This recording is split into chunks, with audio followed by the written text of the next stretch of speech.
பல்லவி கண்ணனுக்கு கோட்டை கொடுக்கறாங்க. இத போட்டுட்டு மீட்டிங்க்கு போயிட்டு வாங்கன்னு சொல்றாங்க. டேபிள்ல கண்ணனும் அர்ஜுன் எல்லாரும் உட்கார்ந்துருக்காங்க. விச்சு எக்ஸ்பிளைன் பண்றாரு.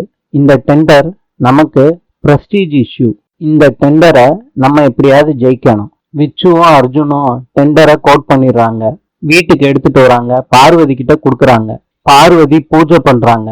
பல்லவி கண்ணன் மூலியமா தெரிஞ்சுக்கிறாங்க டெண்டர்ல எவ்வளவு கோட் பண்ணிருக்காங்கன்னு. அவங்க ஆப்போனன்ட்டுக்கு சொல்றாங்க, வெறும் 50 ரூபா கம்மியா கோட் பண்ணுங்க, நீங்க இந்த டெண்டரை ஈஸியா வின் பண்ணிடலான்னு. விச்சு டெண்டருக்கு போறாரு. அர்ஜுனும் சேர்ந்து போறாரு. தோத்து போயிடுறாங்க. வீட்டுக்கு கோவத்தோட வர்றாங்க. அப்ப பல்லவி ஸ்வீட் எடுத்துக்கோங்க மாமான்னு குடுக்கறாங்க. விச்சு அதை கட்டி விடுறாரு. இது ஒண்ணுதான் எனக்கு குறைச்சலான்னு. பார்வதி என்னாச்சு கண்ணான்னு கேக்குறாங்க. டெண்டரை வேற ஒருத்தங்க எடுத்துட்டு போயிட்டாங்க அப்படின்னு பார்வதி கிட்ட சொல்றாங்க கண்ணன். அர்ஜுன் சொல்றாரு, வெறும் 50 ரூபா டிஃபரன்ஸ்ல நம்மள தோக்கடிச்சிட்டு போயிட்டாங்க.